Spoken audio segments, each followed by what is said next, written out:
श्रीभगवानुवाच भूय एव महाबाहो शृणु मे परमं वचः यत्तेऽहं प्रीयमाणाय वक्ष्यामि हितकाम्यया। श्री भगवान बोले, हे महाबाहो, मेरे परम रहस्य और प्रभाव युक्त वचन को सुन, जिसे मैं तुझ अतिशय प्रेम रखने वाले के लिए हित की इच्छा से कहूँगा। न मे विदुः सुरगणाः प्रभवं न महर्षयः अहमादिर्हि देवानां महर्षीणां च सर्वशः। मेरी उत्पत्ति को अर्थात लीला से प्रकट होने को न देवता लोग जानते हैं और न महर्षि जन जानते हैं, क्योंकि मैं सब प्रकार से देवताओं का और महर्षियों का भी आदि कारण हूँ। यो मामजमनादिं च वेत्ति लोकमहेश्वरम् असम्मूढः स्मर्त्येषु सर्वपापैः प्रमुच्यते। जो मुझको अजन्मा अर्थात वास्तव में जन्म रहित, अनादि और लोकों का महान ईश्वर तत्व से जानता है, वह मनुष्यों में ज्ञानवान पुरुष संपूर्ण पापों से मुक्त हो जाता है। बुद्धिर्ज्ञानमसम्मोह क्षमा सत्यं दमः शमः सुखं दुःखं भवो भावो भयं चाभयमेव च अहिंसा समता तुष्टिस्तपोदानं यशो यशः भवन्ति भावभूतानां मत्त एव पृथक्विधाः। निश्चय करने की शक्ति, यथार्थ ज्ञान, असम्मूढ़ता, क्षमा, सत्य, इंद्रियों का वश में करना, मन का निग्रह तथा सुख दुख, उत्पत्ति प्रलय और भय अभय तथा नाना प्रकार के भाव मुझसे ही होते हैं। महर्षयः सप्त पूर्वे चत्वारो मनवस्तथा मद्भावा मानसा जाता येषां लोक इमाः प्रजाः।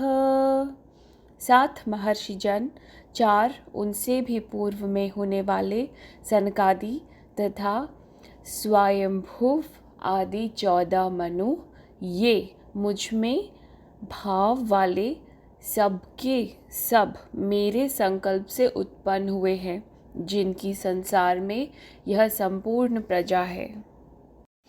एतां विभूतिः योगं च मम यो वेत्ति तत्त्वतः सो विकम्पेन योगेन युज्यते नात्र संशयः।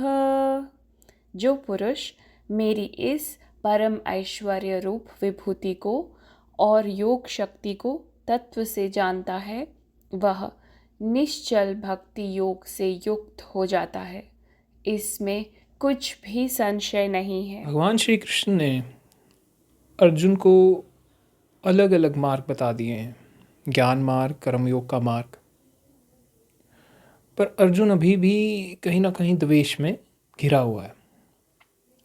तो प्रभु अब उसे अपने भिन्न भिन्न जो रूप हैं, अर्थात जो हर रूप है, कि हर रूप में मैं ही हूँ अर्जुन, कि तुम्हारे रूप में भी मैं हूँ, जो तुम्हारे आगे एक रूप खड़ा है श्री कृष्ण, ये भी उसी परम चेतना से ही है। तो यहाँ पे वो परम चैतन्य जो कि भगवान श्री कृष्ण को एक माध्यम बनाकर, जो कि भगवान श्री कृष्ण अलग है नहीं परम चेतना से, उसके साथ एक है, उसको एक माध्यम की तरह उपयोग में लेकर आ रहे हैं और बता रहे हैं अर्जुन को कि मैं ही समग्र हूँ। तो वो कह रहे हैं कि हे महाबाहो, अब मैं तुम्हें वो परम रहस्य बताने वाला हूँ, क्योंकि तुम मेरे बहुत प्यारे शिष्य हो। अब मैं वो कहने वाला हूँ जिससे तुम्हारे लिए अब परम का मार्ग खुल जाएगा, जिससे तुम सत्य के अलावा अर्थात मेरे अलावा और कुछ पाओगे ही नहीं। क्योंकि हर रूप, हर घड़ी, हर जगह सिर्फ मैं ही हूँ। जो कुछ भी है सिर्फ मुझसे ही है। और इसी बात को ना ही कोई देव जानते हैं, ना ही कोई ऋषि जानते हैं। क्योंकि जो भी परमात्मा में गया वो मिट गया। जैसे बूंद सागर में मिली तो सागर हो जाएगी, फिर जानने वाला नहीं बचेगा। इसलिए बुद्ध मौन है, इसलिए बुद्ध सत्य को व्यक्त नहीं करते हैं, क्योंकि वो जानते हैं कि व्यक्त करने वाला मिट गया। इसलिए भगवान कह रहे हैं कि ना ही देव जानते हैं, ना ही कोई ऋषि जानता है। महर्षि कोई भी नहीं जानता है मुझे कोई जान ही नहीं सकता है। पर जो कोई भी कुछ भी जान रहा है वो सिर्फ मेरे कारण जान रहा है। मैं ही उनका रचेता हूँ, मुझसे ही सब बना है। मैं ही सब हर किसी का, देवों का, ऋषियों का कारण हूँ। मैं वो प्राइम सोर्स हूँ, आदि कारण हूँ। मेरे अलावा और कोई है नहीं। भगवान इसको लीला कह रहे हैं कि मेरी ही लीला है, लेकिन कोई नहीं जानता। इसलिए मैं कहता हूँ कि कोई भी आत्मज्ञानी हो ये नहीं कह सकता कि हमने जान लिया। जान वही रहा है, और अगर कह भी दिया तो बस समझ लेना वो शब्दों का कुछ ना कुछ जाल है और कुछ नहीं। क्योंकि हर पल जानने वाला वही है, उसके अलावा कभी ना किसी ने जाना है, ना कोई जान पाया है। क्योंकि जब भी किसी ने स्वयं को खोया, रियलाइजेशन घटी, तो उसके बाद जो भी बोला, जो भी कहा गया वो उसने कहा। उसके पहले ज़रूर एक नाम रूप चल रहा था, लेकिन उसके बाद और कोई नहीं चला। वहीं हर रूप में खेल रहा है। तो अभी आप जितने भी हैं, आप उसी के ही रूप हैं, चाहे आप जाने ना जाने। जो बोल रहा है वो भी वही है, जो सुन रहे हैं वो भी वही है। आपका मन की दशा कुछ भी हो, आप कुछ भी कर्म कर रहे हो, कोई भी कार्य कर रहे हो, आप है ही नहीं, वही कर रहा है सब में। लेकिन बस इतना फ़र्क है कि कुछ जानते हैं और कुछ नहीं जानते हैं। जो जानता है हम उसे कहते हैं वो आत्मज्ञानी हो गया, वो पहुंच गया। और जो नहीं जानता है हम कहते हैं वो भी साधना में, अभी उसका मंजिल आई नहीं।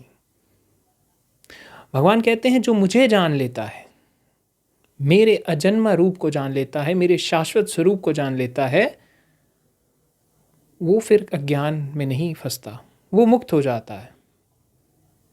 क्योंकि परमेश्वर वो किसी जन्म में बंधे नहीं हैं, अकाल हैं। क्यों अकाल हैं? क्योंकि कोई भी लहर उठ गई, कोई भी लहर उठी, समुद्र में ही उठी। वो लहरों का जो हमारे जो नाम रूप हैं उनका आवन जावन है। आते हैं रूप में, कुछ समय रहते हैं शरीर में, दुनिया में, फिर चले जाते हैं। लेकिन जो वो परम है, जो हर घड़ी जिसके कारण हम सब खड़े हैं, जिसके कारण अभी सब कुछ चल रहा है सृष्टि, वही जो चला रहा है, वो कभी भी किसी जन्म में फंस ही नहीं रहा है। इसीलिए जो जान लेता है उसे, वो भी मुक्त हो जाता है, क्योंकि वो वही हो जाता है, उसी का ही रूप हो जाता है। भगवान कहते हैं कि चाहे निश्चय करने की शक्ति हो, चाहे यथार्थ ज्ञान हो, चाहे असमूढ़ता हो, चाहे क्षमा हो, सत्य हो, इंद्रियों को चाहे वश में करना हो, चाहे कोई भी साधना हो, मन का निग्रह हो, सुख दुख हो, उत्पत्ति हो, प्रलय हो, भय हो, अभय हो, चाहे कुछ भी तरह का भाव हो, कोई भी तरह का व्यक्ति हो, कोई भी आप कह लीजिए पशु पक्षी, कुछ भी हो, सब उससे है। अभी मैं जो बोल रहा हूँ, जो आप सुन रहे हैं, आपकी जो शक्ति है सेंसेस की, कहाँ से है? उससे ही है ना, उसी से ही चेतना है। मैं कई बार बहुत आप कह लीजिए दुविधा में फंसता हूँ शब्द उपयोग करने में, क्योंकि जो है उसे अगर मैं चेतना भी कह दूँ तो भी गड़बड़ हो जाएगी। हाँ, हम अवश्य कहते हैं वो परम चैतन्य है, उसी से ही सब कुछ है, हाँ है। लेकिन जो है उसे शब्दों में उतारने से ही गड़बड़ हो जाती है, क्योंकि हमारे जितने शब्द हैं, हमारा जो मन है वो द्वेष से भरा हुआ है। हमारी भाषा भी द्वेष के लिए ही है, वो एक के लिए नहीं है। अद्वैत के लिए भाषा नहीं है, द्वैत के लिए है, दो के लिए है।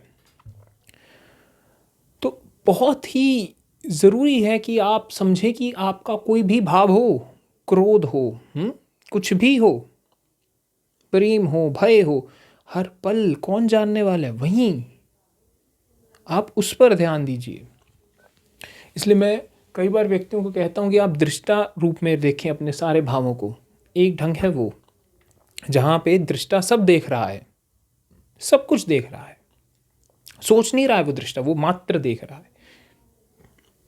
दूसरा ढंग, जो भी भाव आए, जो भी आए, आपको ज्ञान आए, आपको विचार आए, उसकी गहराई में उतरो, उससे पूरा उसके अंदर डूबो, क्योंकि उसके पीछे भी वो परम ही है। लेकिन वो मार्ग है थोड़ा कठिन, क्योंकि वहाँ पर हम भटक जाते हैं, हम बेहोशी में चलते हैं। वहाँ पर तक जाने के लिए भी होश बहुत ज़रूरी है। क्योंकि आप समझिए, चाहे किसी भी तरह का भाव हो, विचार हो, आपकी मनोदशा हो, कुछ भी हो, हर पल वहीं पीछे है, हमेशा है। अभी जो बोल रहा है उसके पीछे भी है। चाहे कोई भी कार्य किया हो, हमेशा और हमेशा वहीं खड़ा रहा है, कभी उसके बिना हुआ ही नहीं। चाहे नींद हो, चाहे जाग हो, चाहे सपना हो, चाहे गहरी निद्रा हो, चाहे समाधि हो, हर पल वहीं है और वहीं स्वयं को अलग अलग रूपों में, अलग अलग भावों में एक्सपीरियंस कर रहा है। जो इस बात को जानता है वो सहज हो जाता है, उसके लिए ये फिर तमाशा बन जाता है। जैसे पर्दे को, उसके ऊपर कोई भी तरह की मूवी चल रही हो, कोई फ़र्क नहीं पड़ता। जैसे टीवी की स्क्रीन को, उसके ऊपर कुछ भी चल रहा हो, फ़र्क नहीं पड़ता। वैसे ही उस परम चेतना को कुछ भी ढंग का सिलसिला चल रहा हो, कोई फ़र्क नहीं पड़ता है। और जो उसको जान लेता है, वो उसे भी कोई फ़र्क नहीं पड़ता है उसी ढंग से। तो भगवान कह रहे हैं कि प्रलय भी वो है, सुख दुख भी वो है, हर भाव वो है। उत्पत्ति अगर कर रहे हैं तो प्रलय भी वहीं ला रहे हैं। हम हमेशा प्रभु को ऐसे कहते हैं कि अच्छा अच्छा कह रहे हैं तो परमात्मा है, और वेस्ट ने इसे कह दिया कि अगर बुरा हुआ तो वो शैतान ने किया। उन्होंने द्वेष डाल दिया परमात्मा और शैतान का। भारत ने द्वेष नहीं डाला, भारत ने एकता रखी, भारत ने अद्वैत रखा। और इसीलिए हमने कहा माया है, लीला है। क्योंकि अगर बुरा कोई और कर रहा है उसके अलावा, तो फिर अद्वैत नहीं है, फिर परमात्मा सर्वशक्तिशाली नहीं है। सर्वशक्तिशाली है तो वहीं तो बुरा कर सकता है अगर अच्छा कर रहा है। और वैसे भी अच्छा बुरा हमारे हिसाब से है, परम चेतना के लिए कुछ अच्छा बुरा नहीं है। प्रकृति के नियम बांधे गए हैं, उन्हीं नियमों के हिसाब से प्रकृति खेल रचा रही है। हम सब, हमारी जो इंद्रियां हैं वो भी नियमों में बंधी हुई हैं। हमारे जो सेंसेस हैं, हमारे जो सोचने की क्षमता है, सब चीज़ की लिमिटेशन है, हर एक चीज़ की लिमिटेशन है। हमारे मन से लेके हमारे शरीर तक और सारी दुनिया तक, आप कह लीजिए प्रोग्रामिंग है प्रकृति की, समझाने के लिए। और उसके दायरे हैं, और वो दायरों में खेल चल रहा है। इंसान के दायरे अलग हैं, किसी पशु पक्षी के अलग हैं। मतलब जो दुनिया को देखने का ढंग है वो बदल जाता है। लेकिन वो जो परम है एक, वो हर रूप में, चाहे पक्षी हो, पेड़ हो, पौधा हो, कुछ भी हो, हर रूप में जान रहा है, खेल रहा है। उसी के ही रूप हैं। लेकिन मनुष्य ऐसा है जो उस चीज़ को समझ सकता है, रियलाइजेशन हो सकती है जिसकी। और किसी ऐसे पशु पक्षी और उसमें क्षमता नहीं कि वो उसकी तरफ बढ़े। व्यक्ति के पास है कि वो जा सकता है। तो भगवान कहते हैं कि जो महर्षि भी हुए, जो सप्त ऋषि भी हुए पहले, और जो उनसे भी पहले, जो ब्रह्म के 4 पुत्र हुए, और जो मानस हुए, जो भी पूरी सृष्टि रची गई, जितने भी आज तक क्रिएशन घटी, जो भी आया, जो भी मुझसे आए, समग्र आए, हमेशा मुझसे ही आए। चाहे सप्तऋषि हों, चाहे ब्रह्म के पुत्र हों, चाहे मनुष्य हों, या पूरा का पूरा मैनकाइंड, जिसे यानी पूरे के पूरे मनुष्य लोक हो, सब कुछ मेरी ही मर्जी से, मुझसे ही निकला है, मेरे अलावा और कोई नहीं है। साइंस एक बहुत अच्छी चीज़ एवोल्यूशन में घटी। जो एवोल्यूशनरी जो साइंटिस्ट होते हैं, बायोलॉजिस्ट होते हैं, उन्होंने ट्रेस बैक किया कि बैक्टीरिया आया, फिर धीरे धीरे सारे प्रजातियां बढ़ी और धीरे धीरे इंसान भी इवॉल्व हुआ। लेकिन उन्होंने कहा कि चाहे पेड़ हो या पौधे हों, चाहे मनुष्य हो या कोई भी पशु पक्षी हो, उन सबका एक कॉमन एंसेस्टर रहा है, भौतिक फिजिकल रियलिटी। परमात्मा की बात नहीं कर रहे हैं वो। पर एक बात समझिए कि परमेश्वर किस ढंग से लीला चलवा रहा है, किस ढंग से हमें दिखा रहा है कि मुझ एक से ही समग्र सब कुछ निकला है। तो एवोल्यूशन की थ्योरी में जब वो पीछे जाते हैं तो वो कहते हैं कि एक ही कॉमन एंसेस्टर रहा है, वन कॉमन एंसेस्टर। उसको उन्होंने एक साइंटिफिक टर्म दी, कहते कि उसी से ही जो आज कुछ हमें दिख रहा है ना, सब कुछ जितने लिविंग ऑर्गेनिजम्स हैं सब कुछ उससे ही आया, उससे ही प्रकट हुआ, उससे ही, चाहे बैक्टीरिया हो, चाहे फंगस हो, वायरस हो, इंसान हो, पशु पक्षी हो, पेड़ पौधे हो, उसी से ही प्रकट हुए।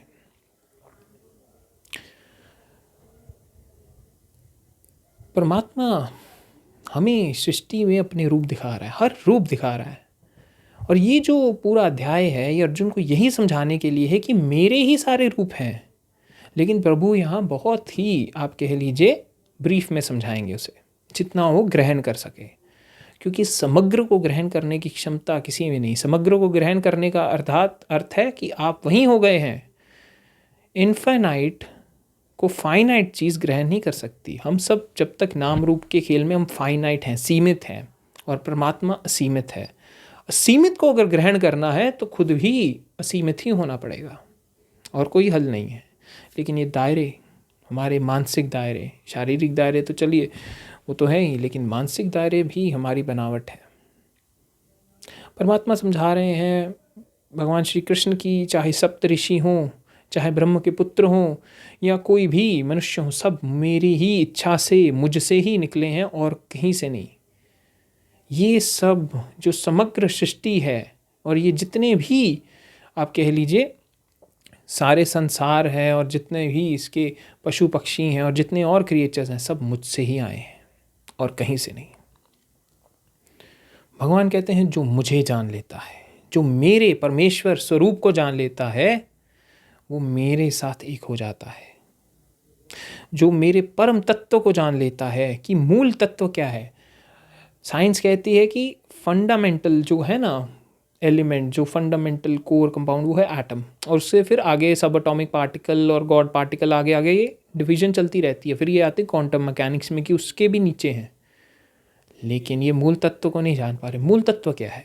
मूल तत्व है वह परमेश्वर स्वरूप, जिसे व्यक्त भी नहीं किया जा सकता, लेकिन हमेशा जाना जा सकता है। व्यक्त नहीं, वो जानेगा तुम्हें, वही हर रूप को जान रहा है। भगवान कहते हैं कि जो मेरी भक्ति, मेरे मूल तत्व को जान लेता है, जो मुझ में मिलता है, वो मेरे साथ एक है, वही मुझे जानता है। क्योंकि अंत में बूंद सागर की मर्जी से ही मिलेगी, अपनी मर्जी से नहीं होती मुक्ति। मर्जी से ज़्यादा साधना करा के द्वार तक लेके जाया जा सकता है। उसके आगे तो परमात्मा अगर द्वार खोलेगा तभी, और जैसे द्वार खुला आप हट गए, आप नहीं रह सकते। प्रभु हैं तभी ये सब है। आप अगर अभी कुछ कर भी रहे हैं, कार्य भी कर रहे हैं, तो भी वहीं करवा रहा है, वहीं कर रहा है। तो उसी से ही समग्र संसार है, चाहे कोई जाने ना जाने। उसी से ही आया है, उसी में ही जाएगा।